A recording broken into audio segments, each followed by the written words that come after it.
Hello दोस्तों, good evening. स्वागत है आप सभी का द स्टडी अड्डा पर। तो आज की हमारी जो ब्रिज कोर्स की क्लास है वो कोर्स 1 में यूनिट फर्स्ट की क्लास है। यूनिट फर्स्ट में भी हम चैप्टर 2 कर रहे हैं। इससे पहले चैप्टर 1 कर चुके हैं और चैप्टर 2 के भी कुछ टॉपिक हो चुके हैं आपके पिछले वीडियोज में, आप वो देख सकते हैं। आज जो क्लास होगी उसमें हम डिस्कस करेंगे जो चैप्टर 2 है, उसका टॉपिक है बाल श्रम, बाल शोषण और गरीबी, यानी चाइल्ड लेबर और चाइल्ड एब्यूज और पॉवर्टी। इन 3 टॉपिक्स पर डिटेल में बात करेंगे, समझेंगे, और जो भी इंपॉर्टेंट नोट्स हो सकते हैं वो मैं आपको लिखवाता चलूंगा, तो वो आपको नोट कर लेने, मैं भी लिख दूंगा। तो आपके एक अच्छा नोट्स तैयार हो जाएंगे जिससे आप एग्जाम से पहले अपना रिवीजन कर सकते हैं और इन चीजों को अच्छे से समझ भी सकते हैं, और ये आपके लिए एग्जाम में बहुत हेल्पफुल होने वाली है। तो आज का जो इम्पोर्टेंट टॉपिक है वो है बाल श्रम, बाल शोषण और गरीबी। और इसमें सबसे पहले देखें तो बाल श्रम क्या है, किसे कहते हैं? Child labour. चाइल्ड लेबर एक स्थिति है, एक सिचुएशन है।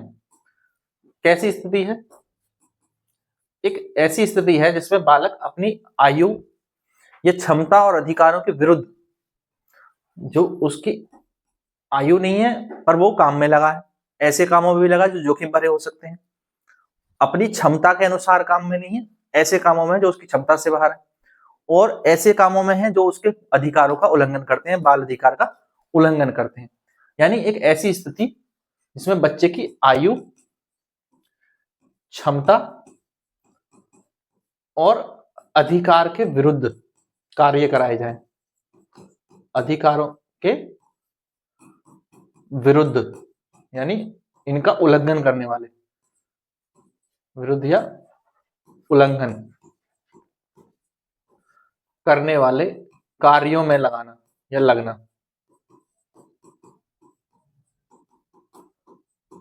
अगर कोई बच्चा संलग्न है या उसे संलग्न किया गया है ऐसी चीजों में, तो वो क्या माना जाएगा? वो चाइल्ड लेबर माना जाएगा, बाल श्रम माना जाएगा। ठीक है, तो ये चीज किस चीज को क्लियर कर रही है कि अगर कोई बच्चा छोटा है, उसकी आयु के अनुसार कार्य नहीं है तो भी वो बाल श्रम है, अगर उसकी क्षमता के अनुसार कार्य नहीं है तो भी वो बाल श्रम है, और उसके अधिकारों का उल्लंघन करता है कि अगर बच्चा काम पे जाएगा तो शिक्षा कब प्राप्त करेगा, उसके स्वास्थ्य को नुकसान होगा, उसकी हेल्थ, ऐसा हो सकता है कोई कार्य इतना जोखिम भरा हो कि उसकी हेल्थ जो है वो खराब हो जाए, शिक्षा से वंचित हो जाएगा, जो कि बाल अधिकार है। 6 से 14 वर्ष की आयु के बच्चों को शिक्षा प्राप्त करने का हमारे देश में बाल अधिकार है, और उसके अधिकारों का शोषण होगा, बच्चे का शोषण होगा। तो ये सब क्या है? बाल श्रम की स्थिति है। बाल श्रम एक ऐसी स्थिति है जिसमें आयु, क्षमता और अधिकारों का विरुद्ध या उल्लंघन करते हुए उनसे कार्य कराया जाता है। इससे क्या होगा? बच्चे के शारीरिक विकास, मानसिक विकास और सामाजिक विकास इत्यादि में बाधा उत्पन्न होगी। शारीरिक, मानसिक, भावनात्मक व सामाजिक, जितने भी विकास के आयाम हो सकते हैं, विकास में बाधा क्या होगी? बाधा उत्पन्न होगी। क्लियर सी बात है। कोई बच्चा अगर पढ़ाई लिखाई नहीं करेगा तो क्या होगा? उसका मानसिक विकास सही ढंग से होगा? बिल्कुल नहीं होगा।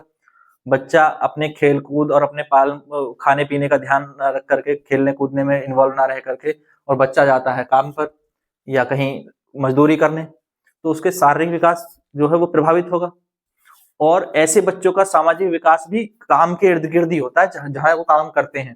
तो ये भी कोई सामाजिक विकास उसके स्थिति के अनुसार या उसकी आयु के अनुसार अच्छा तो नहीं।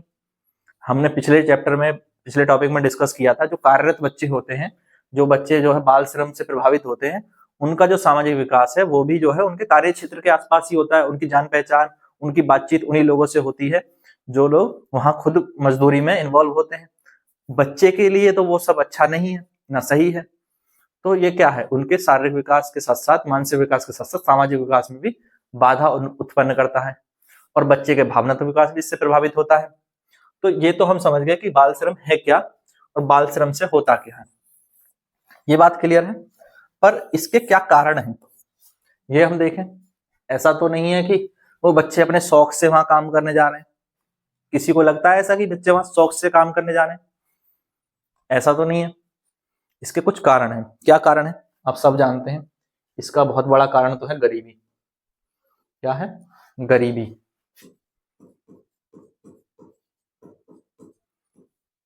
इससे बड़ा तो कोई कारण है ही नहीं, सबसे बड़ा कारण तो यही है, गरीबी। दूसरा मैं कह सकता हूं बेरोजगारी। अगर माता पिता के पास काम के साधन नहीं है या उतनी पर्याप्त आय नहीं है जो बच्चे के पालन पोषण वो ढंग से कर सकें, तो वो क्या करेंगे? वो छोटे मोटे काम पर जाएंगे और उस काम में फिर अपने पूरे परिवार को भी लगा लेंगे, बच्चों को भी लगा लेंगे। जैसे किसी के खेत पर मजदूरी करने जाते हैं तो आपने देखा होगा, बड़े भी लोग मजदूरी करते हैं, वो छोटे बच्चे भी कुछ ना कुछ काम वहां करते रहते हैं, उनकी हेल्प कराते रहते हैं। या ईंट भट्टों पर आप देखते हो बच्चों को, वो इस तरह से जो है काम में लगे रहते हैं। इसका कारण वही है, काम ना मिलना या बहुत ज्यादा गरीबी और बेरोजगारी का होना। और इस कारण जो है वो बच्चे इन कामों में लगते हैं। इसी को घुमा करके अगर मैं दूसरे शब्दों में कहूं तो परिवार की आर्थिक मजबूरी के कारण बच्चों को ये करना पड़ता है। परिवार की आर्थिक मजबूरी, वही गरीबी और बेरोजगारी के कारण, आर्थिक मजबूरी के कारण ये करना पड़ता है। और क्या कारण हो सकते हैं? कई बार शिक्षा की पहुंच का अभाव होना भी इसका एक कारण माना जा सकता है कि जो गरीब परिवार हैं उनमें ऑलरेडी वो शिक्षा की पहुंच नहीं है, तो वो इस बात को नहीं समझते हैं कि इन बच्चों को जो है अभी पढ़ाई लिखाई करनी चाहिए या घर के कामों में कम इन्वॉल्वमेंट रखें और ज्यादा अपना समय बच्चे पढ़ाई लिखाई पे, अपने स्वास्थ्य खेल कूद पर दें। पर जहां माता पिता ही पढ़े लिखे नहीं है, शिक्षा में पहुंच का अभाव है, तो वो फिर इन बातों का ध्यान कैसे रखेंगे? तो ये भी एक कारण है, शिक्षा में पहुंच का अभाव।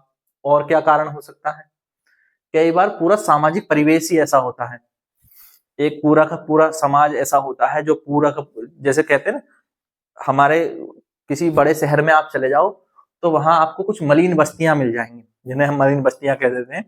ऐसे इलाके मिल जाएंगे जो गरीब लोगों का एक पूरा एरिया का क्षेत्र कह लो, और वो पूरा का पूरा एरिया आपको देखने से पता चल जाएगा कि ये सब पिछड़े लोग हैं जो शिक्षा से पिछड़ गए हैं, स्वास्थ्य से पिछड़ गए हैं, सुविधाओं से पिछड़ गए हैं। ना इनके पास बिजली है, ना पानी है, ना सड़क है, ना शिक्षा है, ना स्वास्थ्य है, और बस्तियां भी इतनी गंदी है, ना वहां आसपास कोई स्कूल है, ना अस्पताल है। तो ये क्या है, एक बहुत व्यापक लेवल की जो सामाजिक असमानता है वहां खड़ी हो गई है। और उस परिवेश के जितने भी बच्चे हैं, उस क्षेत्र में रहने वाले जितने बच्चे हैं, वो सब शिक्षा से दूर हैं, स्वास्थ्य सुविधाओं से दूर हैं। और इस कारण वो सारे के सारे लोग जो है अपना थोड़े बहुत आय करने के लिए छोटे मोटे कामों में लग जाते हैं, साफ सफाई के कामों में या इनमें वो लगे रहते हैं, और बच्चे भी इन कामों में हाथ बटाते हैं। तो जब पूरे व्यापक स्तर पर एक किसी क्षेत्र में इतनी ज्यादा जो है गरीबी और बेरोजगारी या अशिक्षा पैदा कर दी गई हो, तो वहां पर बहुत व्यापक स्तर पर सामाजिक असमानता पैदा कर दी गई हो, तो वहां बच्चों के साथ फिर क्या होता है, बाल श्रम जैसी प्रथाएं जो है उनका उन्हें सामना करना पड़ता है। तो इसका एक बड़ा कारण है बड़े व्यापक स्तर पर सामाजिक असमानता और अशिक्षा। और ये सामाजिक असमानता क्या है, मैंने अभी बताया कि जहां सुविधाएं नहीं है, बिजली नहीं है, पानी नहीं है, साफ सफाई नहीं है, शिक्षा नहीं है, अस्पताल नहीं है, स्कूल नहीं है, तो वो सामाजिक असमानता के कारण बच्चों को एक घोर गरीबी में रहना पड़ता है। और उस घोर गरीबी के कारण फिर उससे जूझने के लिए बाल श्रम करना पड़ता है। उस घोर गरीबी से जूझने के लिए बाल श्रम, बच्चों को मजदूरी करनी पड़ती है, काम करना पड़ता है। तो ये हैं इसके कारण। तो बाल श्रम एक बड़ी व्यापक समस्या है, बहुत लंबा टॉपिक को नहीं खींचूंगा, पर ये इतनी बड़ी समस्या है कि बहुत सारे लोगों को नजर ही नहीं आती। कुछ लोगों को ये नजर ही नहीं आती कि है भी। कुछ लोग तो कह देते हैं बच्चे शौक से अपने घर के जो कामों में हाथ बटा रहे हैं, पर वो उनका शौक नहीं है। प्राथमिक विद्यालयों में आप देखते होंगे बहुत सारे बच्चे जो है ऐसे आते हैं जो कई बार स्कूल ना आकर के ये चुनते हैं कि आज खेत पर जाकर काम करवाएंगे। या स्कूल में आप देखते हैं कि बहुत उपस्थिति कम रहती है, और आप भी कह देते होंगे बच्चे जो है खेत पर गए हैं, या जो है वो अनाज निकालने का टाइम है तो इस समय बच्चे कम आएंगे, ये जो है खेत बुआई का समय है तो बच्चे कम आएंगे। और इसका मतलब आप अपनी आंखों से देखते हैं कि बाल श्रम ये भी है, जो खेतों में बच्चे अपने माता पिता के साथ मजदूरी करने जा रहे हैं, और ये किसी शौक से नहीं जा रहे हैं, ये दो पैसा कमाने के लिए, घर का हाथ बटाने के लिए जा रहे हैं। और इससे उनकी शिक्षा पर क्या प्रभाव होता है ये आप सभी अच्छे से जानते हैं। आगे चलते हैं और बात करें बाल्यावस्था पर बाल श्रम का प्रभाव। बाल श्रम तो हमारा टॉपिक है ही, बाल्यावस्था पर इसका क्या प्रभाव होगा ये सभी को पता है। पहला प्रभाव यह होगा कि बच्चा शिक्षा से वंचित हो जाएगा, पढ़ाई लिखाई नहीं कर पाएगा। पढ़ाई लिखाई तो तब करता जब वो स्कूल आता, वो तो कहाँ जा रहा है, काम पर जा रहा है। और जो काम पर जा रहा है तो क्या हो गया, शिक्षा से वंचित। स्कूलों में ड्रॉप आउट रेट अधिक देखा जाता है। क्यों देखा जाता है, तो उसका कारण एक बाल श्रम भी है। तो बच्चा शिक्षा से वंचित हो जाएगा। अगर मान लो वो स्कूल आएगा भी, स्कूल में उसका नामांकन भी है और वो काम पर भी जाता है, अपने माता पिता का हाथ बटाता हो जाए, तो इससे क्या होगा, इससे भी तो उसको कुछ शारीरिक थकान होगी, उसको कुछ स्वास्थ्य समस्याएं पैदा होंगी, और वो स्वास्थ्य समस्याएं भी उसके पोषण को, उसके शिक्षा को, उसके स्वास्थ्य को प्रभावित करेंगी। तो प्रभाव ये होगा कि काम पर जाने से उसको एक एक्स्ट्रा बर्डन हुआ, उसके कारण उसकी शारीरिक थकान होगी, और इस शारीरिक थकान के कारण बच्चे को स्वास्थ्य समस्याएं हो सकती हैं, और ये स्वास्थ्य समस्याएं उसके ओवरऑल डेवलपमेंट को खराब कर सकती हैं। और ये सब चीजें किससे पैदा हुई, बाल श्रम से पैदा हुई। तो ये बाल श्रम का प्रभाव ही है किस पर, बाल्यावस्था पर। बाल श्रम का प्रभाव किस पर, बाल्यावस्था पर। श्रम से थकान, और थकान से स्वास्थ्य की समस्याएं, और उस स्वास्थ्य की समस्या से बाल्यावस्था प्रभावित हुई। बात समझे, छोटे छोटे पॉइंट्स में लिखेंगे, चीजों को विस्तार से आप लिख सकते हैं फिर। अच्छा, जो बच्चा अच्छे से घर में रहता है, उसको सब सुविधाएं घर में उपलब्ध होती हैं, और फिर उसका पूरा ध्यान अपना जो है अपने कार्यों पर है, पढ़ाई लिखाई पर या जो भी है अपने उस पर है, उसका कॉन्फिडेंस ज्यादा होगा, या ऐसा बच्चा जो है स्ट्रगल कर रहा है और अपने माता पिता के साथ जो है, या फिर अकेले भी जो है मजदूरी पर जाता है, तो उसका कॉन्फिडेंस अलग होगा। और ऐसे बच्चा जिसके पास सब सुविधाएं उपलब्ध हैं और वो अपने अच्छे से उसकी देखभाल की जा रही है, उसका कॉन्फिडेंस अलग होगा। तो अक्सर देखा जाता है कि जब जो बच्चे हैं जो बाल श्रम से जुड़े हैं, उनमें आत्मविश्वास की कमी देखी जाती है। ये किसी एकाध के लिए अलग हो सकता है, पर ज्यादातर बच्चों में क्या देखा जाता है, आत्मविश्वास की कमी देखी जाती है। वो ज्यादा डरे सहमे होते हैं, क्योंकि हो सकता है कि जहां वो कार्य कर रहे हैं वहां उनका शोषण भी होता हो, तो बच्चों में डर और भय की भावना भी रहती है, आत्मविश्वास की कमी रहती है। तो बाल शोषण के कारण भी इसका ये हो सकता है कि ऐसा बाल शोषण होता हो, वहां बच्चों के साथ कोई घटनाएं घट जाती हो, उन्हें डांट दिया जाता हो, मारपीट की जाती हो। तो ऐसा भी कई बार देखा जाता है कि बच्चे कुछ खतरनाक कामों में लगे होते हैं, तो वहां उनसे काम लेने के लिए उनके साथ बदतमीजी की जाती है। और इसका प्रभाव ये हुआ कि बच्चे को जो बचपन जीना था, या बच्चे को जो इस उम्र में खेलना कूदना था और अपना पढ़ना लिखना था, वो बच्चा समय से पहले घर की जिम्मेदारी उठा रहा है या अपनी जिम्मेदारी उठा रहा है। यानी वो मजबूर हो गया समय से पहले बड़ों जैसी भूमिका निभाने के। तो ये भी क्या प्रभाव हुआ, ये भी उसके बाल्यावस्था पर प्रभाव हुआ। समय से पहले क्या करना पड़ रहा है, उसको बाल श्रम करना पड़ रहा है, और समय से पहले बड़ों के जैसी भूमिका निभाना, बड़ों के जैसी भूमिका निभाना। ये एक बच्चे के लिए सही नहीं है। एक बच्चा जो है घर चलाए, घर के लिए जो है ब्रेड एंड बटर का इंतजाम करे, बड़े करते हैं, उनकी जिम्मेदारी है, करना चाहिए। छोटा बच्चा अगर घर के लिए ब्रेड एंड बटर इकट्ठा कर रहा है, तो वो कब अपनी शिक्षा प्राप्त करेगा, कब अपने खुद को जो है विकास कर पाएगा, अपने शरीर का उसका विकास कैसे होगा, उसके स्वास्थ्य का क्या होगा। ये सब चिंताएं हैं, और ये बाल्यावस्था पर प्रभाव डालने वाले जो प्रभाव देखे गए हैं वो है। इनका कारण क्या है, वही बाल श्रम। अब बाल श्रम के कारण बाल्यावस्था पर प्रभाव पड़ा, तो सामाजिकरण पर क्या प्रभाव पड़ेगा, ये हमने पहले भी डिस्कस किया था एक बार, पिछली क्लास में भी हम ये डिस्कस मैंने किया कि जो सामाजिकरण है वो कार्यरत बच्चों का सामाजिकरण काम के इर्द गिर्द ही होता है। जिस काम पर वो लगे होते हैं उस काम के इर्द गिर्द ही उनका सामाजिकरण होता है। स्कूल तो ऐसे बच्चों का आना कम ही होता है, या बिल्कुल नगण्य या बहुत कम। तो उनका सामाजिकरण विद्यालय या स्कूल के दोस्तों के साथ नहीं होता, उनका सामाजिकरण काम पर लगे उनके जैसे और बच्चे और बड़े लोग जो वहां काम पर मजदूरी पर करते हैं उन्हीं के बीच में होता है। तो क्या होता है, और इस सामाजिकरण में क्या है, इस सामाजिकरण में विद्यालय से दूरी है। सामाजिकरण पर प्रभाव क्या पड़ा, विद्यालय से दूरी। विद्यालय से तो दूर रहेगा, जब विद्यालय से दूर रहेगा तो क्या होगा, जो सहपाठी हैं उनसे भी दूर रहेगा। स्कूल में पढ़ने वाले दोस्तों से नहीं मिलेंगे, सहपाठियों से भी क्या होगी, उसकी दूरी हो गई, उनसे बातचीत नहीं होगी। अब क्या किससे बातचीत होगी, उसकी बातचीत होगी कार्यरत क्षेत्र के आसपास के लोगों से। किससे, कार्य क्षेत्र के आसपास के लोगों से संपर्क। अब वहां जो काम कर रहे हैं वो सब काम पे ही आने वाले मजदूर और इस तरह के लोग होंगे। अब इस संपर्क से बच्चे की बाल्यावस्था पर, उस बच्चे के सामाजिकरण पर नकारात्मक प्रभाव पड़ेगा। वो अपनी उम्र से बड़े लोगों के संपर्क में होगा, और ऐसे लोगों के संपर्क में होगा जो हो सकता है खतरनाक प्रवृत्ति के लोग हों, या कुछ वो लोग हों जो खुद ही दबे कुचले हैं और वो इस समस्या से जूझ रहे हैं, या वो बच्चे होंगे जो खुद बाल श्रम कर रहे हैं। तो यानी वो इसी माहौल से घिरा हुआ होगा और उस माहौल में और ज्यादा वो घिरता जाएगा। और वहां जो इनके मालिक होते हैं वो क्या करेंगे, इन पर दबाव डालते हैं। और इसमें क्या होता है, सामाजिकरण में उसका सामाजिकरण उस काम के आसपास तक ही सीमित रह जाता है। श्रम व आज्ञाकारिता। आज्ञाकारिता का मतलब है यहाँ पर जो आज्ञाकारिता है वो किसकी आज्ञा करता है, मालिक का हुक्म मानने वाले।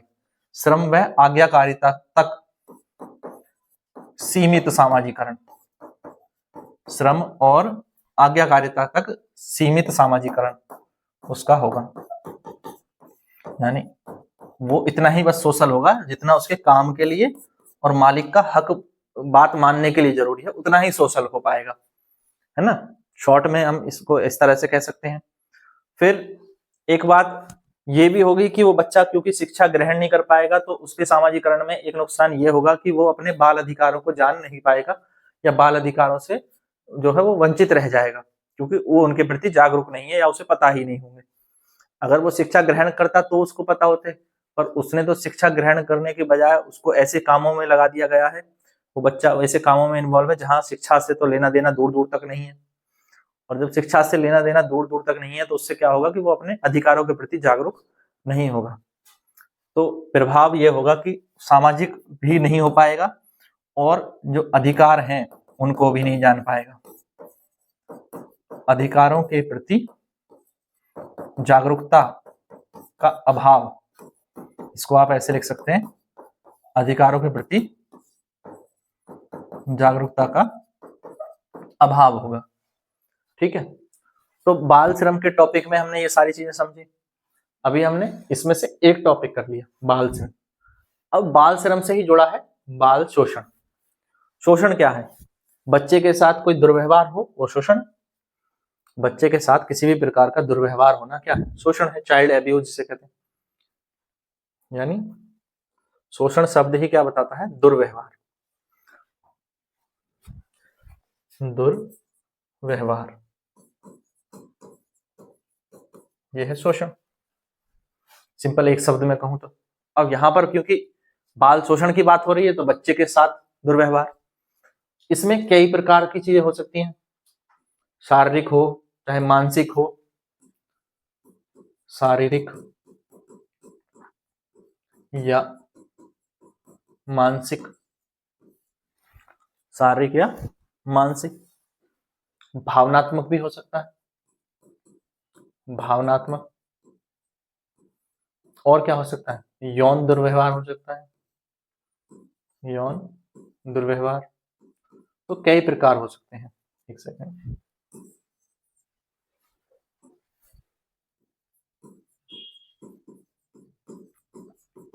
ठीक है। तो अब हमने इसको कई कैटेगरी में अगर हम देखें, क्या है, शारीरिक, मानसिक और भावनात्मक दुर्व्यवहार। बच्चों के साथ इस तरह का कोई भी व्यवहार किसकी कैटेगरी में आएगा, ये बाल शोषण की कैटेगरी में आएगा। इसका प्रभाव किस पर होगा, बच्चों के विकास पर होगा, सीधी सी बात है। बच्चों का व्यक्तित्व के विकास पर होगा और उनके समग्र विकास पर होगा। यानी इससे क्या होगा, बच्चों का जो समग्र विकास है वो प्रभावित होगा। तो कोई भी ऐसा व्यवहार जो बच्चों के समग्र विकास को प्रभावित करता है, उसको भी मैं कह सकता हूं बाल शोषण। उसको भी क्या कह सकता हूं? बाल शोषण।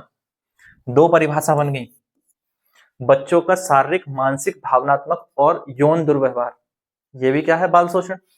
और बच्चों के समग्र विकास को प्रभावित करने वाले कार्य, यानी बच्चों के समग्र विकास को प्रभावित करने वाले कार्य। तो मैंने इसको दो रूप में परिभाषित कर दिया। अब देखें कि बाल शोषण के प्रकार क्या होंगे, क्या प्रकार हो सकते हैं बाल शोषण के? यही शारीरिक शोषण, कैसे? बच्चे के साथ मारपीट, हिंसा, ये शारीरिक शोषण। बच्चे के साथ मारपीट या हिंसा, एक प्रकार तो सीधे सीधे यहीं से परिभाषा से आ गया, शारीरिक शोषण, जिसमें कि शामिल है मारपीट या हिंसा। दूसरा क्या हो सकता है? मानसिक या भावनात्मक शोषण। ये कैसे होगा? ये कैसे होगा? मानसिक या भावनात्मक शोषण, बच्चे को डराकर, धमकाकर, भय के वातावरण में रखकर। मानसिक शोषण, या हम कहें भावनात्मक शोषण। भावनात्मक शोषण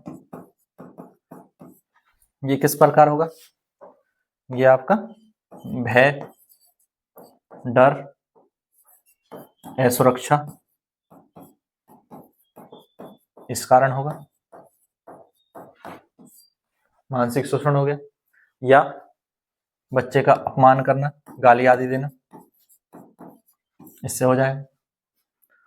फिर तीसरा है यौन दुर्व्यवहार में, ये हो सकता है कि बच्चे का यौन शोषण, बच्चों के साथ कुछ ऐसा गलत कार्य किया जाए, ये भी एक बड़ा कारण हो सकता है बाल शोषण के प्रकार में। और किस प्रकार से हो सकता है बच्चों का शोषण? बच्चों का शोषण इन सब कारणों से, इसमें बाल श्रम से होता है। बाल श्रम बाल शोषण ही है। और इन सब का प्रभाव किस पर होता है? कि बच्चे को उपेक्षित कर दिया जाए,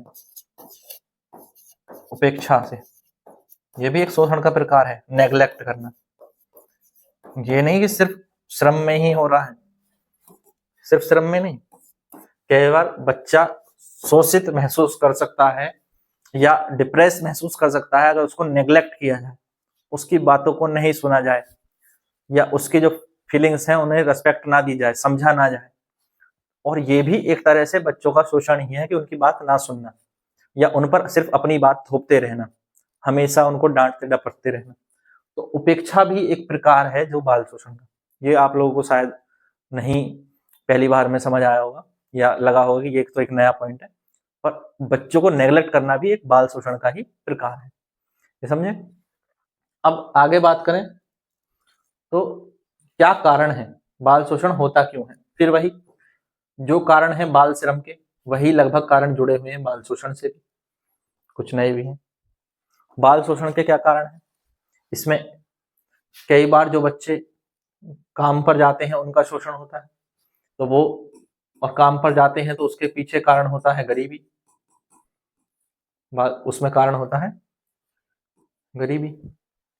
या एक कारण होता है मानव तस्करी, यानी कुछ लोग जो छोटे बच्चों को बेचते हैं, उनके अंगों को बेचते हैं, या फिर उनको जो है पकड़ करके उन्हें जैसे भीख मंगवाना जैसे कार्य करते हैं, ये मानव तस्करी में आता है। और ये बाल शोषण का एक बड़ा कारण है, जिसके कारण बहुत सारे बच्चे जो है कहीं किडनैप कर लिए जाते हैं, उठा लिए जाते हैं, और उसके बाद उनका जो है या तो शरीर के अंग निकालने बेच दिए जाते हैं, या फिर उन्हें ऐसे कामों में लगा दिया जाता है जो बहुत दुष्कर कार्य माने जाते हैं, या फिर भीख मांगने जैसी वृत्तियों में भी लगा दिया जाता है। तो ये एक बड़ा कारण है जो बाल शोषण का सामने आता है। इसके अलावा अगर हम पारिवारिक कारणों की बात करें तो परिवार में अगर तनाव रहता है, लड़ाई झगड़े रहते हैं, तो ऐसे में भी बच्चा जो है वो अपने आप को बहुत टेंशन में महसूस करता है, घुटा हुआ महसूस करता है, घुटन में रहता है, कई बार उनमें हिंसक प्रवृत्ति आ जाती है।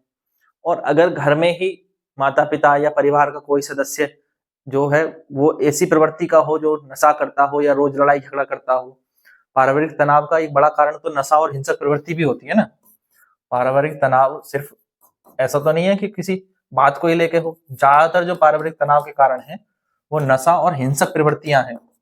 या तो घर में कोई ना कोई सदस्य है जो बहुत ज्यादा झगड़ालू है, या कोई सदस्य ऐसा है जो दारू सिगरेट गुटखा जो है वो बहुत ज्यादा खाता है और उसके बाद जो है वो घर में कलेश करता है। और इस कलेश के बीच में बच्चे जो है वो सहमे से रहते हैं, दबे कुचले रहते हैं, घुटन महसूस करते हैं। कई बार उनके साथ भी मारपीट कर दी जाती है इन सब चीजों के कारण। और इससे ये भी क्या है, बच्चों का शोषण है, बाल शोषण है। और बाल शोषण में एक सबसे बड़ा कारण है, बच्चा है छोटा। छोटा बच्चा नहीं जानता कि उसके अधिकार क्या हैं, और इसी बात का फायदा बड़े उठा लेते। तो बच्चों के शोषण में सबसे बड़ा कारण है जागरूकता की कमी। बच्चा थोड़ी जानता है कि बच्चे को क्या अधिकार है। कई बार छोटे बच्चे नहीं जानते उनके क्या अधिकार है, पर बड़े तो जानते हैं जो उनके बच्चों उनके अधिकारों की रक्षा कर सकते हैं, पर ऐसा नहीं होता। कई बार परिवार के या आस पड़ोस के या और लोग जो है वो इन बच्चों के अधिकारों का उल्लंघन करते हैं। तो यानी बच्चे की जागरूकता की कमी का फायदा उठाया जाता है। बच्चे में तो जागरूकता की कमी है और इस कारण क्या होता है, बच्चे की शोषण होता है। कई बार समाज या परिवार के लोग और आसपास के लोग भी नहीं जानते हैं इन अधिकारों के बारे में, और इसलिए वो इस शोषण को रोक नहीं पाते हैं। तो जागरूकता की कमी एक बड़ा कारण है दोनों ही तरह से। अगर परिवार समाज या लोग नहीं जानते हैं कि बच्चे के क्या अधिकार है, या बच्चा नहीं जानता है, तो दोनों ही केस में क्या होता है, बच्चे का शोषण होता है। दूसरा एक शोषण होता है जब जब घर में बहुत ज्यादा कंट्रोल किया जाता है, एक तरह से सत्ता वाली बात की जाती है।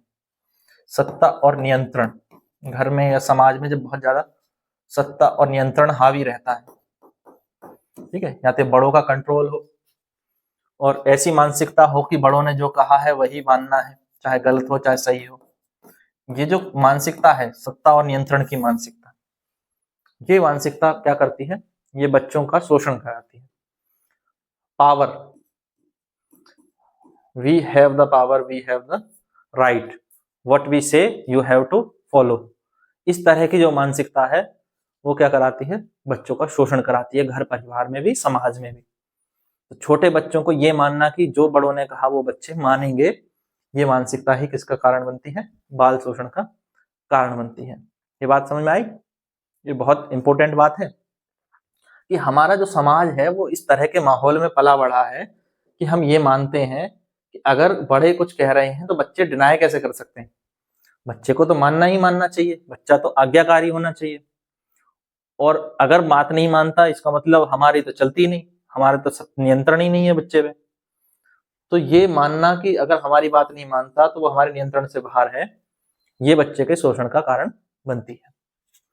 ठीक है, फिर इससे क्या होगा, बच्चे का बचपन खराब होगा, बाल्यावस्था पर प्रभाव पड़ेगा। तो उसको देखें, बाल्यावस्था पर क्या प्रभाव होगा, बाल्यावस्था पर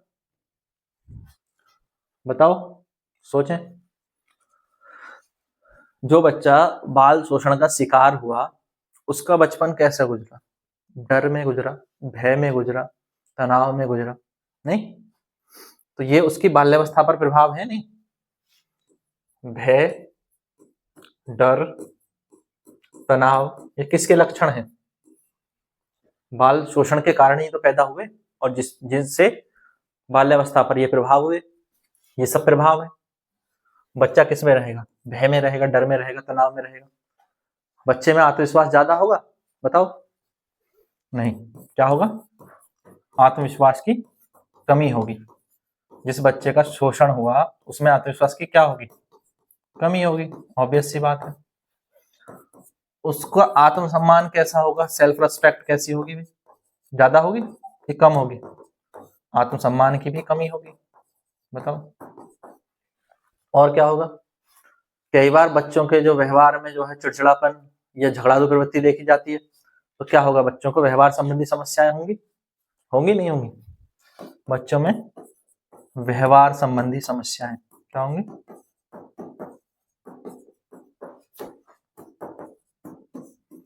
ये पैदा हो जाएंगे।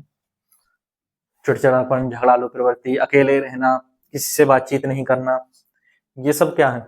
ये सब पैटर्न हैं जो बाल शोषण के कारण पैदा हुए। और शिक्षा पर क्या प्रभाव होगा इस अवस्था में बाल शोषण के कारण? पहली बात तो अगर बच्चा जो है बाल श्रम में था तो वो शिक्षा से वंचित हो जाता, बाल श्रम से जुड़ा था। पर बाल शोषण घर पर भी हो सकता है, ऐसा नहीं है सिर्फ श्रम से भी होता है। बाल शोषण तो घर में, समाज में, परिवार में, पड़ोस में, कहीं भी हो सकता है।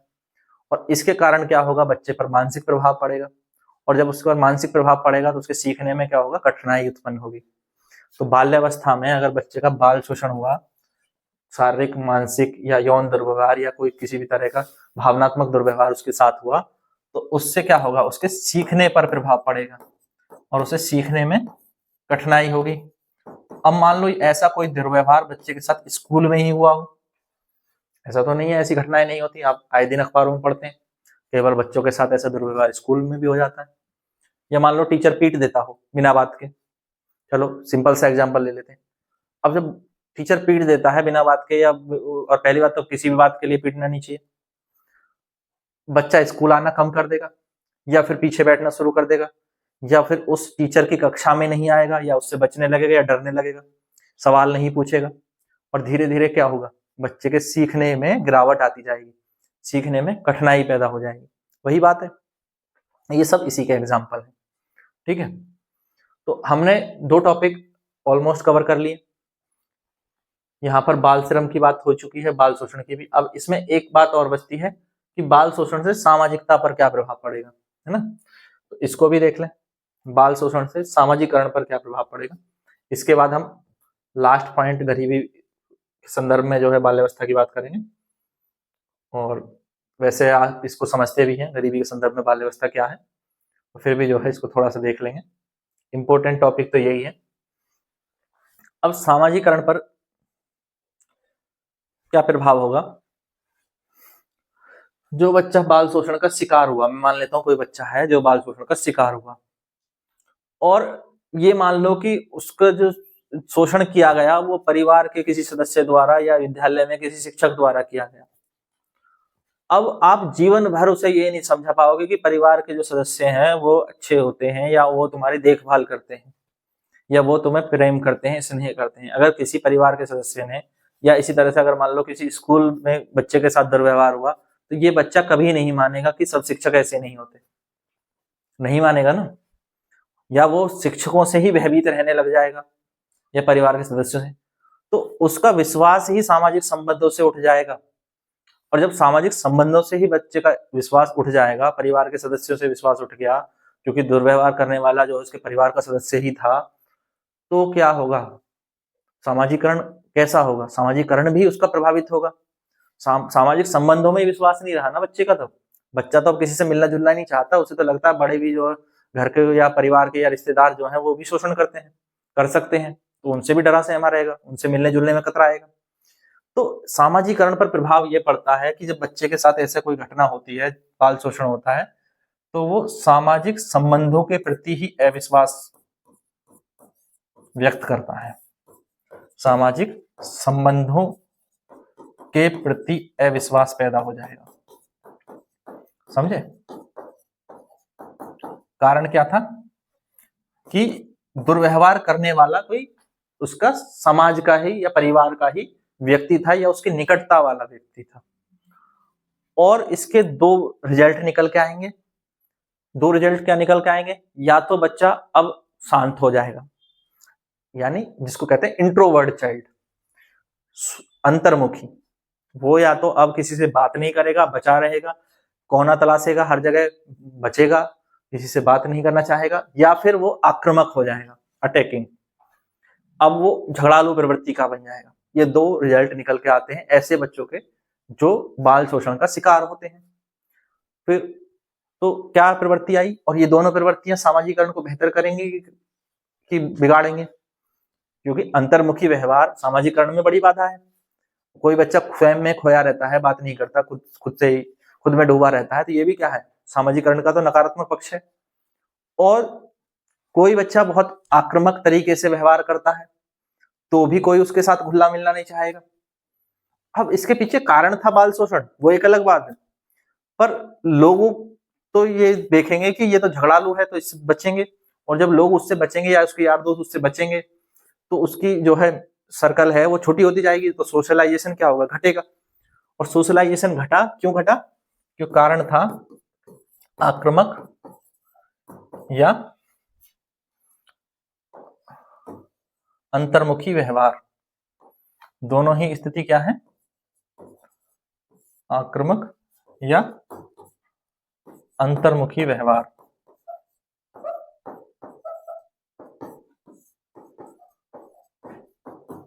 और ये दोनों व्यवहार कैसे पैदा हुए? बाल शोषण के कारण। क्लियर है? यहां तक चीजें समझ आ रही हैं?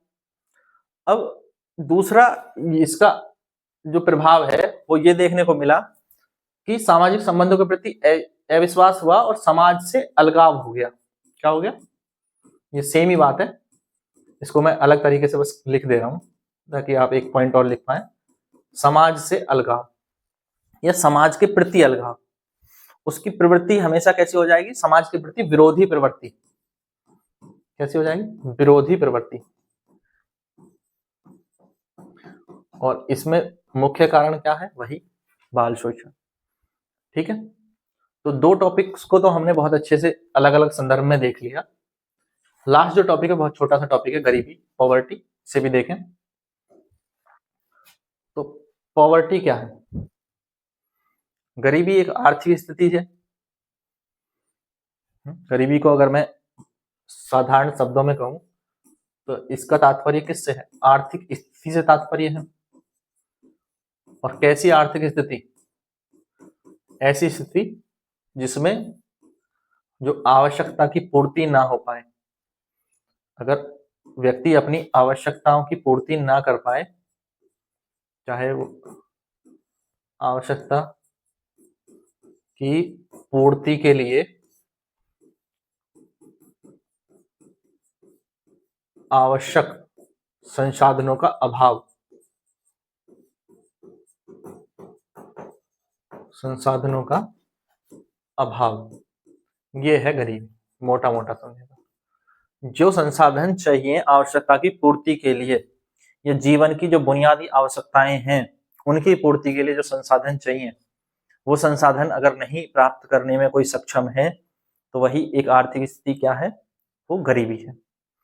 बच्चा भी ऐसी चीजों से गुजर सकता है, क्योंकि अगर बच्चे का परिवार उसकी जीवन की बुनियादी आवश्यकताएं पूर्ति करने में सक्षम नहीं है तो ये बच्चे की गरीबी है, क्योंकि बच्चे के माता पिता की गरीबी है, मतलब बच्चों में भी गरीबी है, बच्चों की गरीबी है।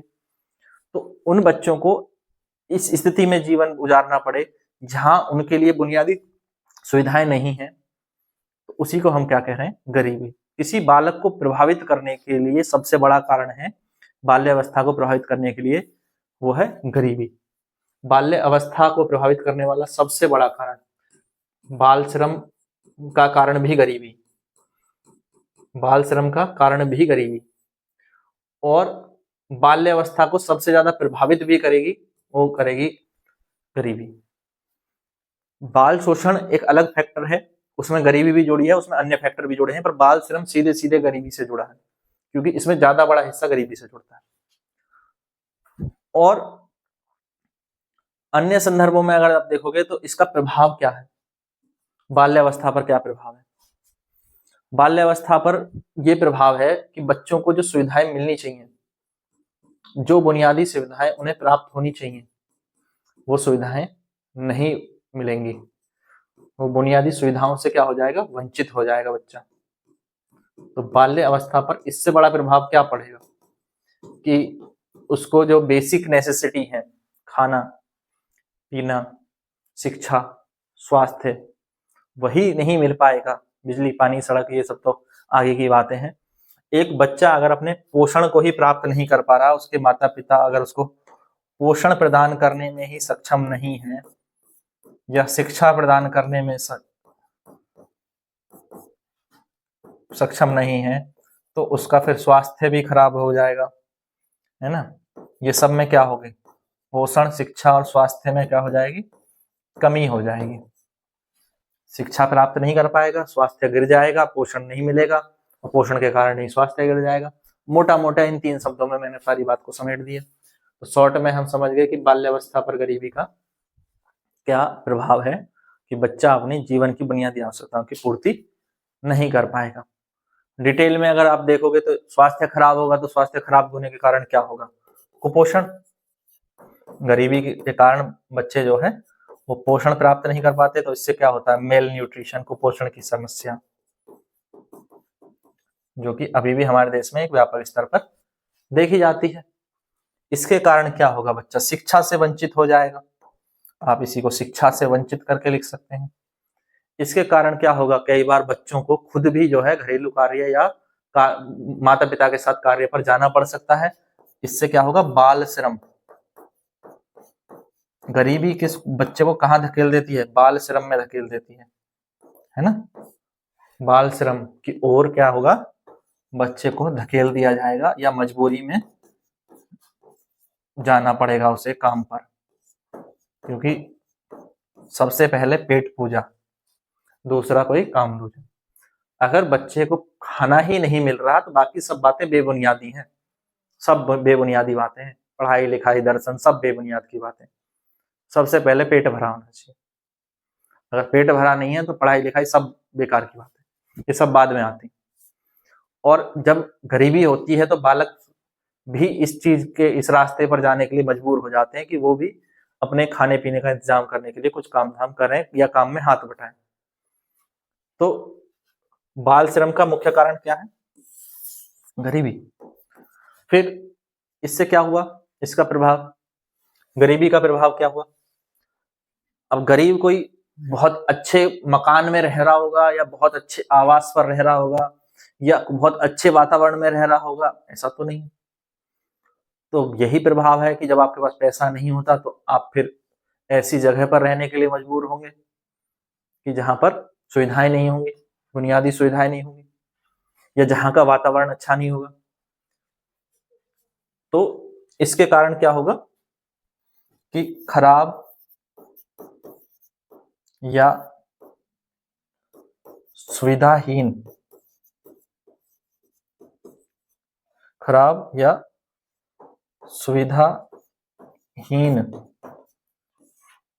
वातावरण में निवास,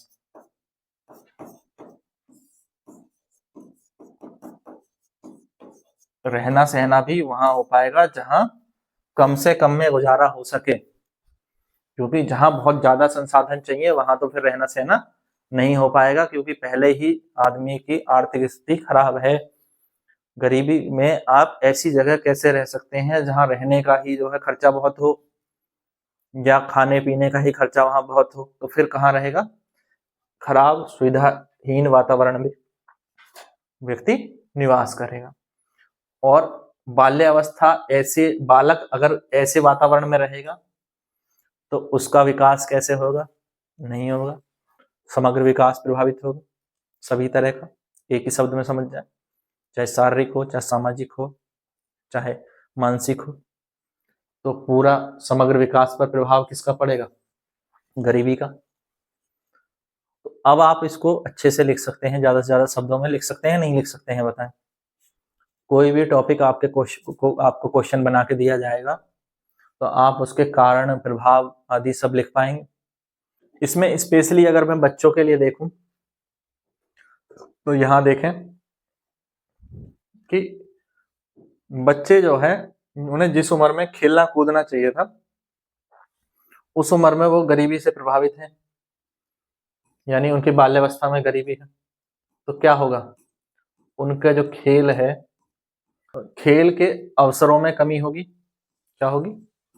खेल के अवसरों में कमी, या इसको मैं कह सकता हूं आनंद के अवसरों में कमी। खेल और आनंद बच्चों के लिए जुड़ी हुई चीजें हैं, क्योंकि बच्चे खेल में खुश रहते हैं, तो इसको अलग से लिखने की जरूरत नहीं है। तो खेल के अवसरों में कमी हुई या आनंद के अवसरों में कमी हुई, बात एक ही है। और गरीबी के कारण बच्चों पर समय से पहले जिम्मेदारी का बोझ आ जाता है, ये मैंने पहले भी बताया। वही यहाँ पर भी है जो बाल श्रम के कारण हो रहा था। समय से पहले जिम्मेदारी का बोझ, समय से पहले जिम्मेदारी का बोझ ये बच्चों को उठाना पड़ता है, काम पर जाना पड़ता है, उसके पीछे कारण वही है, गरीबी। तो ये सब कर लेंगे, कोई दिक्कत नहीं। अब जो बच्चे गरीबी से प्रभावित हैं, क्या उनके लिए अवसर समान रहते हैं समाज में? नौकरियों पर या शिक्षा पर या स्वास्थ्य पर? नहीं। क्या उनके साथ भेदभाव होता है? हाँ। इस भेदभाव को मैं सामाजिक भेदभाव कह सकता हूँ, बिल्कुल, है ना। ये सब बातें पहले रिपीट हो चुकी हैं, इसलिए मैं इनको थोड़ी तेजी से बताते हुए चलता हूँ। तो आप पॉइंट पॉइंट बना करके लिख सकते हैं। यहाँ क्या होगा, ऐसे जो बच्चे हैं उनके बाल अवस्था पर क्या प्रभाव हुआ? गरीबी में जो बच्चे हैं उनके लिए अवसर भी समान नहीं रहेंगे, असमान अवसर। और क्या प्रभाव होगा? सामाजिक भेदभाव झेलना पड़ेगा। ऐसे बच्चों को बाल्यावस्था में ही क्या झेलना पड़ता है? सामाजिक भेदभाव झेलना पड़ता है। यह भी एक प्रभाव होता है बाल्यावस्था पर। अब सीधे सीधे गरीबी का प्रभाव सामाजिकरण पर देखें, क्या होगा? सामाजिक भेदभाव तो हमने यहां देखा, पर सीधे सीधे अगर मैं बात करूं कि सामाजिकरण पर क्या प्रभाव पड़ेगा, तो जो गरीब बालक है उसका जो सामाजिक संपर्क है वो सीमित होगा। क्या होगा? सीमित होगा, क्योंकि लोग भी घुलना मिलना उन्हीं के साथ चाहते हैं जिनके पास संसाधन होते हैं। देख, ये आपने सुना होगा, अमीर और अमीर होता चला जाता है और गरीब होता चला जाता है। उसके पीछे क्या कारण है? उसके पीछे कारण यही है कि लोग भी उसी को आगे बढ़ाते हैं जिसके पास संसाधन होते हैं, या आजकल की दुनिया में लोग उसी से मित्रता रखने चाहते हैं जिसके पास सब कुछ होता है। उससे कोई मित्रता या संबंध नहीं रखता जिसके पास जो है संसाधन ना हो या जिससे कोई किसी को लाभ ना हो। ये सच्चाई है। बाकी जो है सिद्धांत के रूप में कुछ भी कहते रहे वो एक अलग बात है, सच्चाई यही है जीवन की। और जब गरीबी है व्यक्ति के जीवन में, बालक के जीवन में, तो अवसर सीमित हैं, संसाधन उसके पास सीमित हैं, तो सामाजिक संपर्क भी सीमित होगा।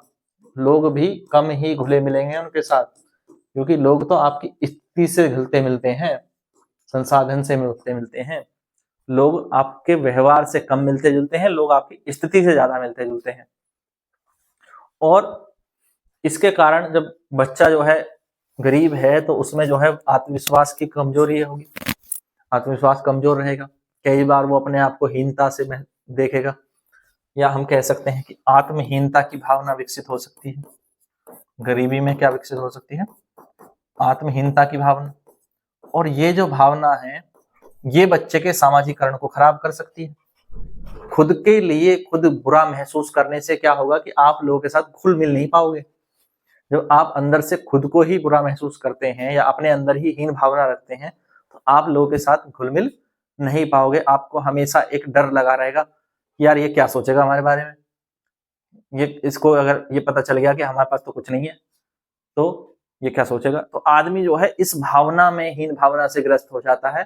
तो गरीबी से क्या आती है? आत्महीनता की भावना, और जिसके कारण उसका सामाजिक संपर्क सीमित हो जाता है। फिर है असुरक्षा की भावना। क्या होती है? असुरक्षा की भावना। अब वही है कि संसाधन नहीं है तो लोग जो है उसके साथ कोई दुर्व्यवहार ना कर दें, और इस डर से वह लोगों से बचता है व्यक्ति। और जब व्यक्ति लोगों से बचता है तो उसका सामाजिक संपर्क सीमित हो जाता है। फिर घुमा फिरा के वही बात आ जाती है। और इससे क्या है, एक स्थिति ऐसी बन जाती है कि व्यक्ति समाज में बिल्कुल पीछे पीछे पीछे पीछे पीछे होता चला जाता है, और वो सामाजिक हाशिए पर आ जाता है, जिसे हम कहते हैं सामाजिक हाशिए पर, बिल्कुल लास्ट पंक्ति में आके खड़ा हो जाता है ना। और कारण क्या था? कारण था गरीबी, उससे आई आत्महीनता, उससे आई असुरक्षा की भावना, उससे सीमित सामाजिक संपर्क सीमित हुआ, और फिर पीछे पीछे पीछे समाज में सबसे पीछे हो गया, और उसका संपर्क बिल्कुल कुछ ही लोगों तक सीमित रह जाता है। और इसको कहते हैं समाज में हाशिए पर रहने की स्थिति। जो कहते हैं ना, अंतिम पंक्ति का व्यक्ति, last man to the road, समाज में हाशिए पर।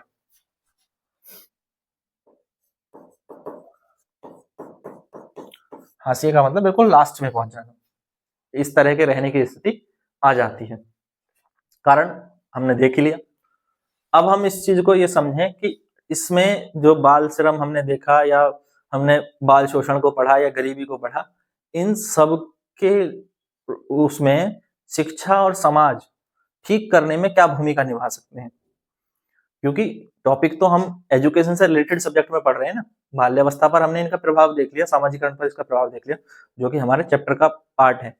पर हमारे साथ एजुकेशन का भी सब्जेक्ट जुड़ा है, हम सब टीचिंग के प्रोफेशन से जुड़े हैं, और टीचिंग के प्रोफेशन से जुड़े होने का मतलब हमें ये समझना है कि इन सब चीजों पर शिक्षा का क्या प्रभाव होगा और समाज पर क्या प्रभाव होगा। अगर शिक्षा और समाज इन चीजों को फिक्स करना चाहें तो क्या ये चीजें फिक्स की जा सकती हैं, ठीक की जा सकती हैं या नहीं, तो यहाँ यही समझना जरूरी है। तो इन सब चीजों से जूझने में या इन सब चीजों से निपटने में हमारी शिक्षा की और समाज की क्या भूमिका हो सकती है। शिक्षा हमें बताती है कि बालक के कुछ अधिकार हैं। शिक्षा हमें बताती है कि 6 से 14 वर्ष के बच्चों के लिए निःशुल्क एवं अनिवार्य शिक्षा होनी चाहिए। एजुकेशन से ही हमें पता चलता है कि माता पिता का मूल कर्तव्य है कि वह बच्चे को शिक्षा का अवसर प्रदान करें। एजुकेशन से ही हमें पता चलता है कि हमारा एक मूल अधिकार है शिक्षा प्राप्त करना। खासतौर पर 6 से 14 वर्ष के लिए निःशुल्क एवं अनिवार्य शिक्षा की व्यवस्था राज्य करेगा। ये तो यानी बाल अधिकारों की रक्षा के लिए शिक्षित होना जरूरी है, और इस शिक्षित होने में भी समाज का शिक्षित होना जरूरी है। पूरा समाज जो जागरूक हो, शिक्षित हो। तो कहीं ना कहीं शिक्षा और समाज की भूमिका यही है कि वो बाल अधिकारों की रक्षा करे, और इसके लिए वो शिक्षित हो, जब ही तो रक्षा करेगा। बाल अधिकारों की रक्षा कौन करेगा? समाज करेगा। और समाज कैसे करेगा? जब वो शिक्षित होगा या इन सब के बारे में जानेगा। तो इन चीजों को कम करने के लिए, रोकने के लिए शिक्षा भी जरूरी है और समाज की शिक्षा जरूरी है। किसकी जरूरी है? समाज की शिक्षा जरूरी। तभी तो वो लागू करवा पाएगा निःशुल्क एवं अनिवार्य शिक्षा जैसे कानून को। कोई समाज जिसके लिए ये कानून बना है और उसी को ये जागरूक नहीं है कि निःशुल्क और अनिवार्य शिक्षा जैसा कानून है, अनिवार्य शिक्षा को प्रदान करने में समाज की सहायक भूमिका होनी चाहिए। समाज इस प्रति जागरूक रहेगी। कोई भी बच्चा, उनके आसपास के जो भी व्यक्ति बच्चा रहता है, वो किसी भी तरह शिक्षा से वंचित ना हो पाए। उसका जो है नजदीक के विद्यालय में वो दाखिला करवाएं और ये सुनिश्चित करें कि वो बच्चा अपनी शिक्षा ग्रहण कर पाए। साथ ही ऐसे कानून बनने चाहिए किसी भी समाज में, किसी भी देश में, किसी भी राज्य में, जो बाल श्रम को रोकते हो प्रभावी ढंग से। बाल श्रम को प्रभावी ढंग से रोकना बहुत जरूरी है। पर बाल श्रम सिर्फ कानूनों से रुक जाएगा ऐसा भी नहीं है। बाल श्रम जब रुकेगा जब गरीबी खत्म होगी, या जो माता पिता हैं उन्हें कुछ सरकारें या जो समाज है वो सहयोग दे करके उनकी आर्थिक स्थिति को ठीक करेगा। जब परिवार की आर्थिक स्थिति ठीक रहेगी तो किसी बच्चे को इस वजह से शिक्षा छोड़ करके काम पर नहीं जाना पड़ेगा। तो बाल श्रम निषेध कानूनों का प्रभावी क्रियान्वयन ये भी समाज की जिम्मेदारी है। जो कानून बाल श्रम रोकने के लिए बने हैं, या अगर इन कानूनों में कोई कमी है तो उन्हें प्रभावशाली ढंग से लागू किया जाए, उन्हें ठीक किया जाए, और अगर ठीक है तो लागू करो। बाल श्रम निषेध कानूनों को प्रभावी रूप से क्रियान्वयन करना, प्रभावी रूप से क्रियान्वयन करना, ये भी समाज की जिम्मेदारी है। समाज में राज्य भी आता है, देश भी आता है, ठीक है, क्षेत्र भी आता है। समाज में सिर्फ लोग ही नहीं आते। समाज का मतलब जब मैं कह रहा हूं तो समाज में राज्य, देश, क्षेत्र सब आ जाते हैं। समाज में नेता भी है, समाज में लोग भी हैं, और समाज में कर्मचारी भी आते हैं जिनकी भूमिका है इन कानूनों को लागू कराने की। ठीक है। संवेदनशील, समावेशी और बाल केंद्रित शिक्षा हो। ऐसी शिक्षा हो जो ये समझे कि कौन सा बच्चा किस बैकग्राउंड से आता है, क्या चीजें उसके पास उपलब्ध हैं, क्या चीजें उसके पास उपलब्ध नहीं है, कितने संसाधन उसके पास हैं, कितने संसाधन नहीं है, किस वातावरण में वो रहता है, कि कहीं काम करता है, किसी दुकान पर काम करता है, और फिर वो स्कूल आता है। अगर स्कूल बच्चा आता है उस माहौल से, उसके साथ अगर अच्छा व्यवहार नहीं होगा तो वो फिर नहीं आएगा। उसकी परिस्थिति को ध्यान में रख करके अगर शिक्षा नहीं होगी तो वो फिर नहीं आएगा। इसीलिए शिक्षा कैसी हो, बच्चे के प्रति संवेदनशील होनी चाहिए, उसकी परिस्थितियों को ध्यान में रखकर शिक्षा होनी चाहिए। इसीलिए कहा गया है संवेदनशील, समावेशी और बाल केंद्रित शिक्षा। समावेशी यानी सभी को जोड़ने वाली, सभी के लिए एक समान, ऐसा ना हो कोई उसमें नेग्लेक्टेड फील करे।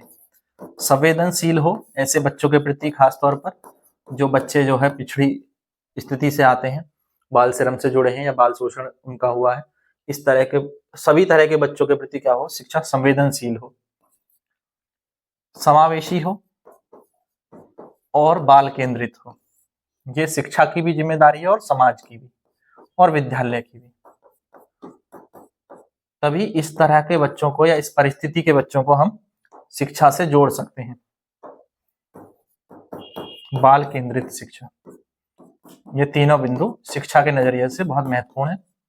एनसीएफ भी इस पर जोर देता है, चाहे इससे पहले एनसीएफ 2005 में भी इस चीज पर बल दिया गया, अभी 2020 में भी एनईपी 2020 इस पर बल देती है, ठीक है, और एनसीएफ 2022 या 2020 ये भी इस पर बल देता है। 2022 में आया था, वैसे उसको 2020 ही कहा जा रहा है अब तो, एनसीएफ 2020 नेशनल करिकुलम फ्रेमवर्क। तो एनईपी 2020 में ही आ गई थी, एनसीएफ 22 में आया था, ठीक है, पर हम उसको भी 2020 का ही कहते हैं। तो क्योंकि किताबों में ऐसा ही लिखा है तो आप उसको एनसीएफ 2020 ही लिखें तो ज्यादा सही रहेगा, क्योंकि लागू होने में वो बीच में कोविड की वजह से समय लग गया था, तो एनसीएफ बाद में लागू हुआ था, एनईपी पहले ही घोषित हो गई थी, लागू हो गई थी।